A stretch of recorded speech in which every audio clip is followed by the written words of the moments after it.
প্রিয় দর্শক, ঈদ মোবারক। এই প্রথম আমরা ফ্যাসিবাদোত্তর প্রথম ঈদের আনন্দ একই সাথে পালন করতেছি। হাসিনার আমলে ঈদের ঘোষণা আসতো কখন? একবার তো এলো গভীর রাতে, অনেকে সেহরি করতে উঠে দেখলেন আগামীকাল ঈদ। এভাবেই ঈদের কালচারাল, রিলিজিয়াস, পলিটিক্যাল আর স্পিরিচুয়াল ইম্পর্টেন্সকে লঘু করে দেওয়া হচ্ছিল আমাদের অগোচরেই। ঈদ এইবার তার মহিমা নিয়ে আসছে। এই ঈদ শুধু খুশির ঈদ না, মুক্তির, স্বাধীনতার ঈদ হইয়া ফিরে আসছে। রমজানের স্বস্তি, ঈদের আনন্দময় বাড়ি ফেরা আর মুক্তির পূর্ণ আস্বাদ নিয়ে আপনাদের আর আপনার পরিবারের ঈদ শুভ আর মঙ্গলময় হোক। এই ঈদে দুনিয়াব্যাপী নিপীড়নের শিকার ভাগ্যহত মুসলমানদের জন্য দোয়া করবেন, ফিলিস্তিনের জন্য দোয়া করবেন, যারা এখনো জালেমের সাথে লড়াই করে যাচ্ছে বীরের মতো, তাদের জন্য দোয়া করবেন। আমার শরীর প্যারিসে থাকলেও আমার অন্তর আপনাদের সাথে থাকবে সব সময়। আমার জীবনের সব অপ্রাপ্তি, সব অপমান, সব হতাশা, সব কষ্ট আপনাদের মুখের হাসি দেখা ভুলে থাকার আমি শক্তি পাই। হয়তো কোনো একদিন আপনাদের সাথে সত্যি সত্যি বুক মিলায় বলতে পারবো ঈদ মোবারক। সৃষ্টিকর্তা আমাকে সেই তৌফিক যেন দেন। আসেন আজকের আলাপ শুরু করি।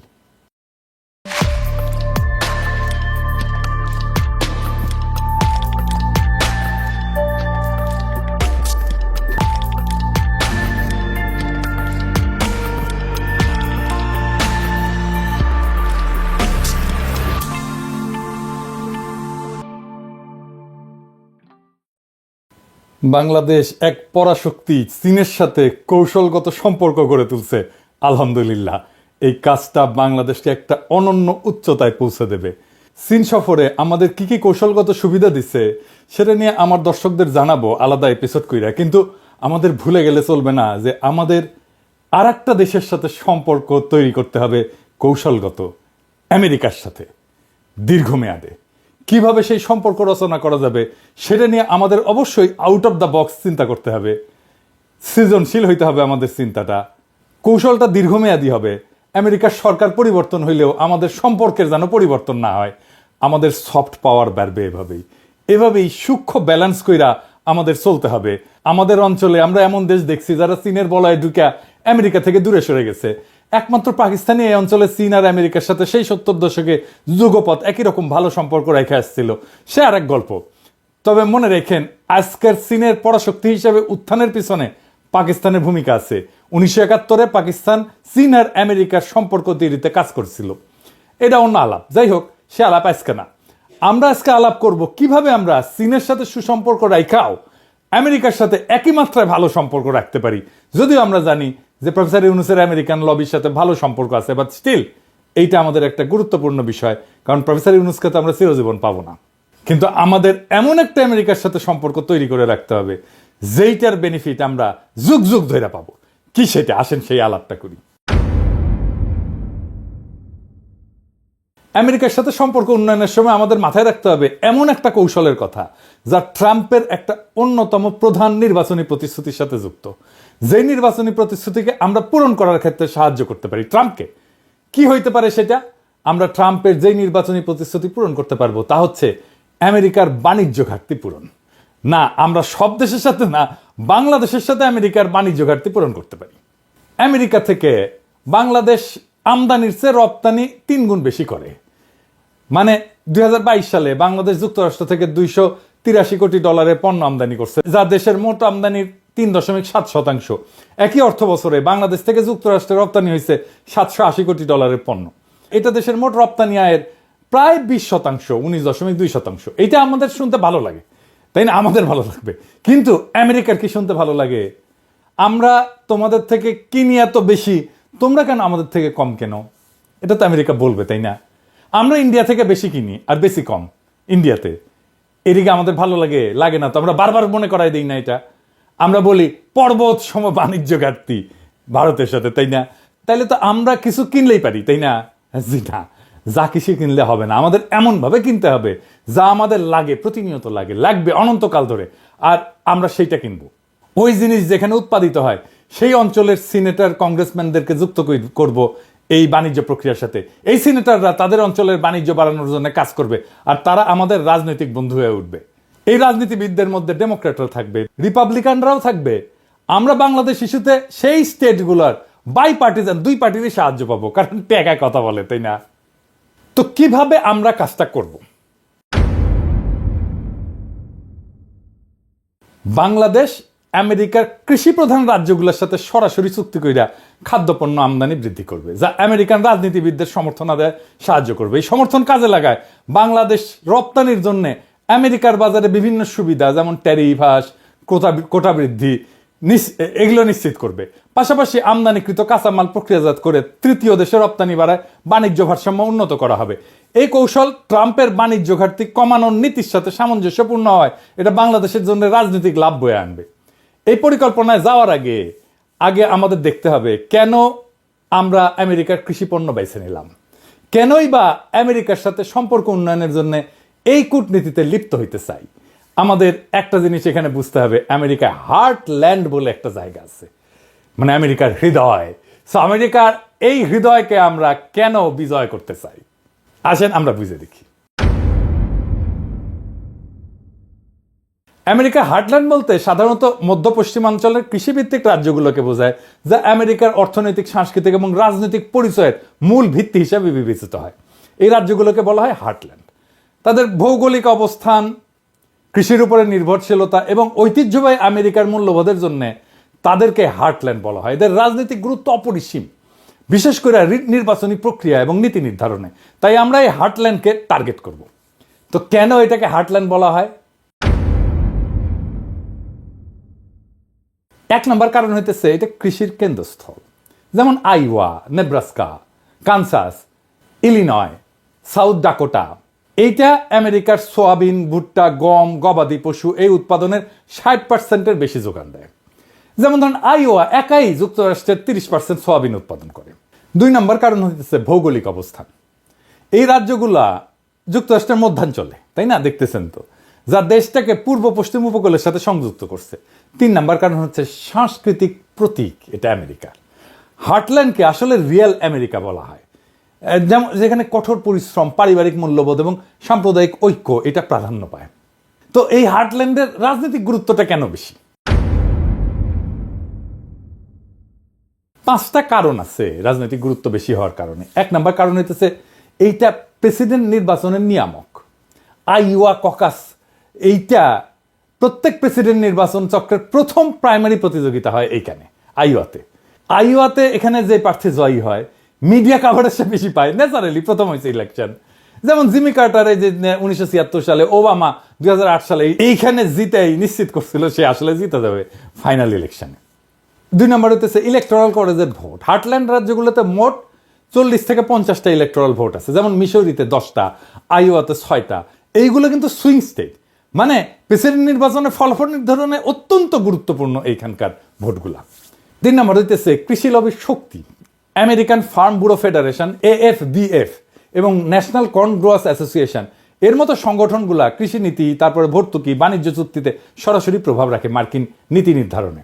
যেমন চীন মার্কিন বাণিজ্য যুদ্ধের সময় হার্টল্যান্ড সিনেটররা ট্রাম্পকে চাপ দিছিলেন যে সোয়াবিন রপ্তানির এই যে সমাধান করতে, দেখছেন।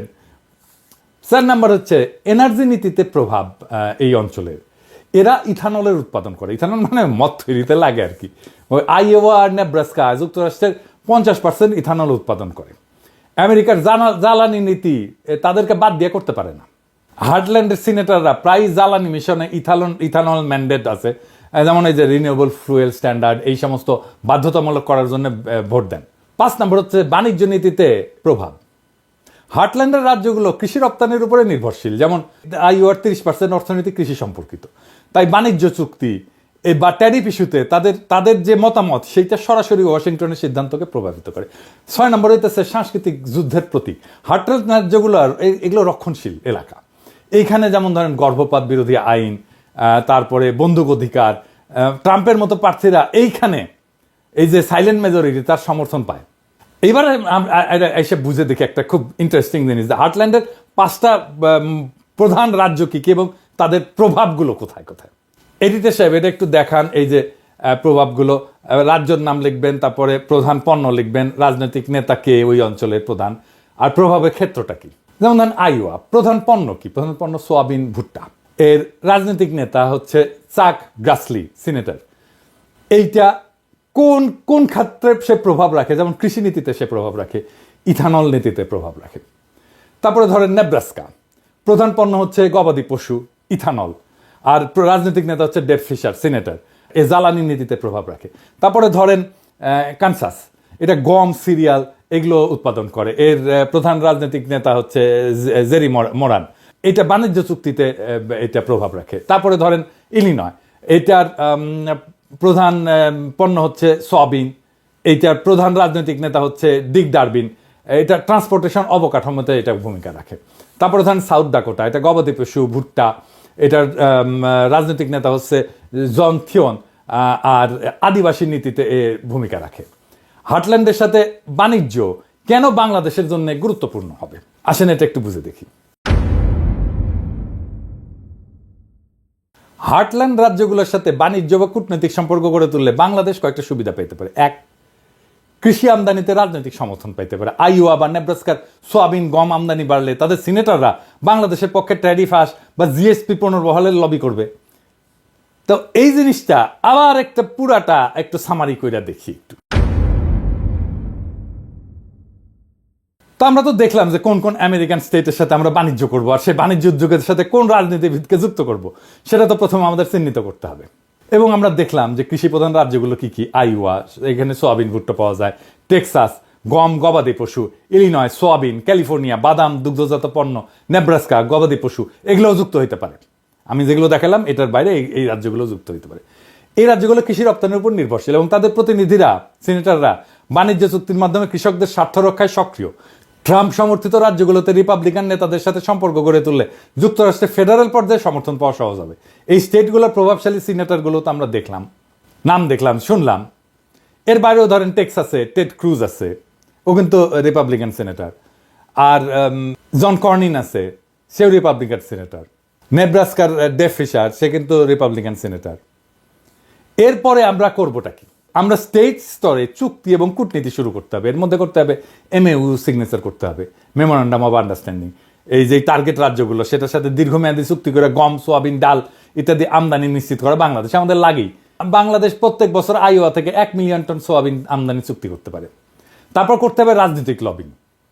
আমেরিকান সিনেটরদের বাংলাদেশ সফরে আমন্ত্রণ জানাতে হবে এবং কৃষিখাতের সম্ভাবনা দেখাতে হবে।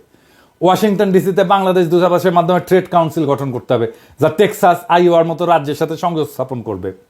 আমরা আরো অনেক কিছু করতে পারি, যেমন ধরেন বাংলাদেশ আইওয়া এগ্রিকালচারাল পার্টনারশিপ, এরকম ইভেন্ট আয়োজন করতে পারি যেখানে আমেরিকান কৃষক এবং বাংলাদেশি ক্রেতাদের সংযুক্ত করা হবে। এই কৌশল যে কাজ করে এটা চীন করে দেখাইছে 2020 সালে। চীন আইওয়ার সাথে 200 বিলিয়নের সোয়াবিন চুক্তি করছিল, যা চীন আর আমেরিকার রাজনৈতিক সম্পর্ক উন্নয়নে সাহায্য করছিল। এখন ধরেন কতটা খাদ্যপণ্য আমদানি করা যাইতে পারে? আমার হিসাবে, আমি তো এক্সপার্ট না, তারপরেও আমার যেটুকু পড়ে শুনে দেখলাম আর কি, ধরেন আইওয়া থেকে সোয়াবিন, ভুট্টা 5 বছরে বার্ষিক 1 মিলিয়ন টন সোয়াবিন আমদানি চুক্তি করা যেতে পারে। 500 মিলিয়ন এইটার দাম হবে আর কি প্রত্যেক বছরে। টেক্সাস থেকে গম, তারপরে গরুর মাংস, এটা আমরা আনতে পারি। তারপরে প্রক্রিয়াজাত গম, আটা, ময়দা, হালাল গরুর মাংস আমদানি, এটা প্রায় $200 মিলিয়ন মতো করা যেতে পারে। ক্যালিফোর্নিয়া থেকে দুধের পণ্য, দুগ্ধজাত পণ্য, পাস্তুরাইজড মিল্ক পাউডার, এটা ধরেন প্রায় 100 মিলিয়ন বছরে আমরা আমদানি করতে পারি। এরপরে যা করতে পারি তা হইতেছে আমদানিকে রপ্তানির সুবিধায় রূপান্তর করা। যেমন ধরেন ট্যারিফ কমানোর জন্য চাপ দেওয়া। বাংলাদেশি পোশাক শিল্পের জন্য আমেরিকার বাজারে ট্যারিফ বর্তমানে এটা বোধহয় 15.5% মতো। তো এইটা কমানোর জন্য আমরা বলতে পারি, চুক্তির শর্ত হিসেবে দিতে পারি। উদাহরণ হিসেবে আমরা বলতে পারি যে আমরা তোমাদের সোয়াবিন কিনবো, তোমরা আমাদের তৈরি পোশাকের ট্যারিফ কমাও। ট্যারিফ যদি হ্রাস পায় তাহলে রপ্তানি 20% বাড়ানো সম্ভব। আরও জায়গা আছে, যেমন কোটা বৃদ্ধি। চামড়া এবং হালকা ইঞ্জিনিয়ারিং পণ্যের রপ্তানি কোটা বাড়ানোর দাবি করতে পারি আমরা। এটা কিন্তু কোটার মধ্যে থাকার কারণে আমরা আরও বেশি রপ্তানি করতে পারতাম, পারি না এখন। এছাড়াও যেটা করা যেতে পারে সেটা হইতেছে ধরেন স্পেশাল ইকোনমিক জোন করা যেতে পারে। আমেরিকান কোম্পানিগুলোকে এই স্পেশাল ইকোনমিক জোনে বিনিয়োগের জন্য উৎসাহিত করা যেতে পারে, যা যুক্তরাষ্ট্রে রপ্তানিযোগ্য পণ্য উৎপাদন করবে। যেমন ধরা যাক মেডিকেল ডিভাইস, ওরা এটা আমাদের এখানে উৎপাদন করতে পারে, খুব অল্প জায়গা লাগবে কিন্তু অনেক প্রচুর দাম। আর কি করা যায়? যেমন ধরেন ভ্যালু অ্যাডেড রপ্তানি বৃদ্ধি, প্রক্রিয়াজাত খাবার রপ্তানি। আমেরিকা থেকে আমদানিকৃত সোয়াবিন থেকে সোয়াবিন তেল উৎপাদন করে মধ্যপ্রাচ্যে বা ইউরোপে আমরা রপ্তানি করতে পারি। জয়েন্ট ভেঞ্চার করতে পারি আমেরিকান কোম্পানিগুলোর সাথে পার্টনারশিপ করে, এগুলো প্রক্রিয়াজাত খাদ্য প্যাকেজিং। যেমন আমরা হালাল ফুড, এইটার প্যাকেজিংগুলো করতে পারি, করে আবার আমেরিকাতেই বিক্রি করতে পারি। এটার উদাহরণ আছে কিন্তু, যেমন ধরেন ভিয়েতনাম। ভিয়েতনাম আমেরিকান কাঁচামাল আমদানি করে, ইলেকট্রনিক্সের উৎপাদন করে, এবং বছরে 126.5 বিলিয়ন ডলারের ইলেকট্রনিক্স পণ্য রপ্তানি করে ভিয়েতনামে। এইটা হইতেছে তাদের মোট রপ্তানির প্রায় 1/3। কি পরিমাণে রপ্তানি করে চিন্তা করেন। এই কাজে কেমন ফলাফল আসতে পারে এটা অনুমান করাটা কঠিন, তবে আমরা যদি খুব কম করেও ধরি আর কি, তাহলে আমাদের বাণিজ্য ঘাটতি তো আমেরিকার সাথে হ্রাস পাবে। 5 বছরের রপ্তানি আমরা প্রায় 12 বিলিয়নের মতো করতে পারবো, আর আমদানি করব 8 বিলিয়ন, নিয়ে যাওয়া সম্ভব আমদানি 8 বিলিয়নে। এর বাইরে কি কি করতে হবে? এর বাইরে 1 নাম্বার করতে হবে মিডিয়া ন্যারেটিভ এবং ম্যানেজমেন্ট করতে হবে। আমেরিকাতে প্রচারণা চালাইতে হবে যে এরকম বলবে যে বাংলাদেশ যেভাবে আমেরিকার হার্টল্যান্ড রাজ্যগুলোকে সাহায্য করছে। ডকুমেন্টারি করতে পারি, ফক্স বিজনেসে করতে পারি, সিএনবিসিতে করতে পারি, সিএনএনে করতে পারি। তারপরে এই স্টেটগুলোতে ভিজিট, বাংলাদেশের প্রধান উপদেষ্টা আইওয়াতে যেতে পারে, টেক্সাসে যাইতে পারে, এবং কৃষকদের সাথে সরাসরি আলাপ করতে পারে। প্রফেসর ইউনূস এটা খুব ভালো করতে পারেন, এবং ওনার সম্পর্কও আছে স্টেটগুলোর সাথে। গ্রামীণের অপারেশন আমার ধারণা অনেকগুলো স্টেটে আছে। এবং আমরা ন্যারেটিভ তৈরি করব, আমরা ট্রাম্প প্রশাসনকে বোঝাবো যে বাংলাদেশের এই উদ্যোগকে ট্রাম্পের বাণিজ্য ঘাটতি কমানো নীতির সাফল্য হিসেবে উপস্থাপন করতে হবে। ট্রাম্পকে বলতে হবে যে দেখিস আমরা ছোট দেশ, কিন্তু তোমার বাণিজ্য ঘাটতি কিন্তু কমাই দিলাম, এই উদ্যোগ আমরা নিজে থেকেই নিচ্ছি। ট্রাম্পকে একটা টকিং পয়েন্ট দেওয়া গেল, তো সাপ্লাই দিলাম, আমরাই দিলাম।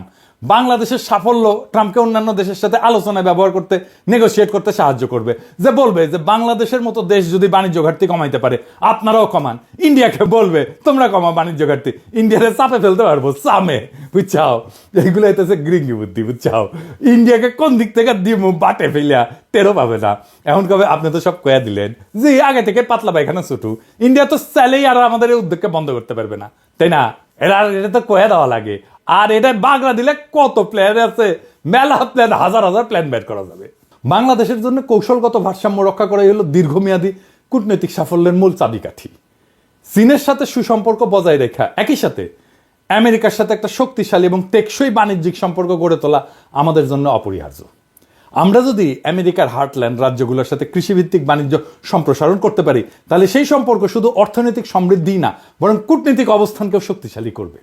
এই নতুন পথ চলা আমাদের শুধু বাণিজ্য ঘাটতি পূরণে সাহায্য করবে না, বরং রাজনৈতিক প্রভাব বিস্তারের একটা সুবর্ণ সুযোগ তৈরি করে দিবে। বুদ্ধিমত্তার সাথে রাজনৈতিক এবং অর্থনৈতিক ভারসাম্য রক্ষা করে চলতে পারলেই বাংলাদেশ আন্তর্জাতিক অঙ্গনে একটা স্থিতিশীল এবং আত্মনির্ভরশীল রাষ্ট্র হিসেবে প্রতিষ্ঠিত হইতে পারবে, এবং আমাদের স্বাধীনতা এবং সার্বভৌমত্ব দীর্ঘমেয়াদে রক্ষা পাবে। আমাদের এই কৌশল শুধু বাংলাদেশ আমেরিকা সম্পর্কের একটা নতুন অধ্যায় না, বরং আন্তর্জাতিক কূটনীতির মঞ্চে বাংলাদেশের অবস্থানকে আরো সুদৃঢ় করার প্রতিশ্রুতি।